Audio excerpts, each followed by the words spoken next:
Hi, Max Brantley with the Arkansas Times on Thursday, September 22nd. They say it's the first day of fall. As somebody who's sensitive to hot weather, I'd say it doesn't feel much like it, but perhaps there's hope next week. News today includes Governor Asa Hutchinson's proposal for state pay plan for next year. He proposes to give state employees a raise next year. They didn't get a raise this year. He'd give them a whopping 1%. Actually, some of those people who are at the bottom end of the pay scale would get bigger percentage increases. They're trying to bring up some people on the very bottom end. You know, we have a certain number of people in state government who make as little as $8 an hour. Certainly they need some help. They've been left out of previous government programs on tax cuts and the like because the governors thought they were too cosseted by so-called welfare programs. The governor wants to move to merit pay system. There are problems with this, as Senator Joyce Elliott has pointed out. Merit systems sometimes end up where you play favorites, and sometimes they're hard to judge on an empirical basis. When you have merit pay systems, sometimes it encourages people to do things for political reasons or to pad their numbers somewhat. I'd point you to the Wells Fargo fraud on signing up credit card accounts, on how that can go very badly when you have merit pay systems. The state Supreme Court made news today. It said that the ballot title for a medical marijuana initiated act was sufficient and was not misleading. A coalition led by the Arkansas Farm Bureau and the Arkansas State Chamber of Commerce had tried to knock it off the ballot for not including every little single thing about the amendment that it could possibly do. For example, if this act were to be approved, marijuana could be dispensed in both liquid and edible form. That's not a bad thing in my view. Somehow the chamber thought that was misleading. The state Supreme Court said you're not required to put every single thing about a measure in the ballot title, and that this one sufficiently told people what it was about. However, this act is still being challenged based on the sufficiency of signatures. A preliminary ruling in that case is expected tomorrow. There's also a ballot challenge pending on a separate medical marijuana constitutional amendment. The Waltons are still trying to beat down conventional public schools everywhere they can.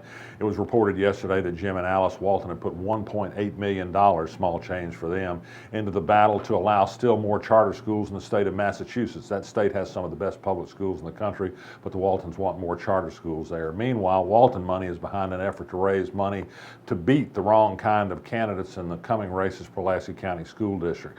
Candidates will get money only if they agree to the Walton agenda. Of course, this is being pushed by a paid Walton lobbyist in Little Rock, Gary Newton.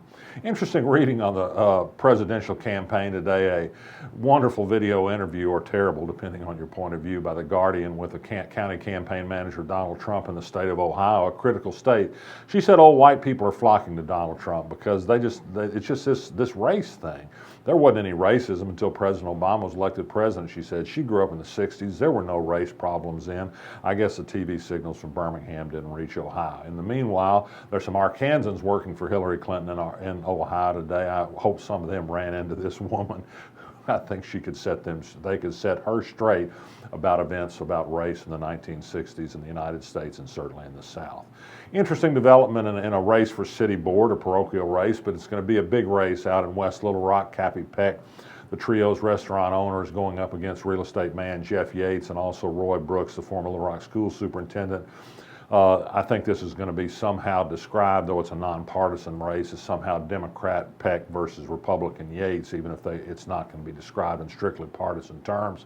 But important people threw in with Cappy Peck. It was announced today that Mark Pryor and David Pryor, the two former senators, one a former governor, are going to have a fundraiser for Peck this week. Interesting race to watch. I think you'll see some sharp philosophical differences between Yates, who's a developer, and Peck, who's a progressive on any number of areas.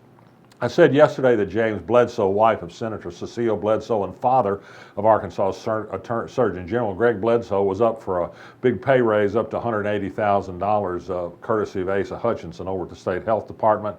He'd been retired until the Hutchinsons came along and gave him a little part-time work, and now they want to pay him even more. Well, they didn't vote on this yesterday in the Arkansas Legislative Council. There wasn't a quorum present. I'm told some senators are a little reluctant to pass off this money to Bledsoe.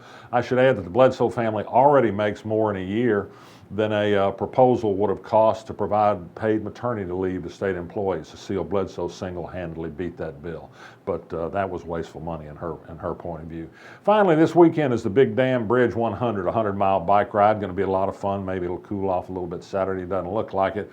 But I mentioned today on our blog an impassioned essay by a friend of mine, Bill Kopsky, who's a political activist and also a bike rider. He thinks it's an outrage that they're paying George Hincapie to come in and be a celebrity celebrity bike rider in the race. Hincapie, of course, is one of many tainted by being a dope or using illegal drugs to enhance his performance as a professional bike rider. So that's a terrible example, he says. Interesting piece from him, but I think Hincapie will be here anyway.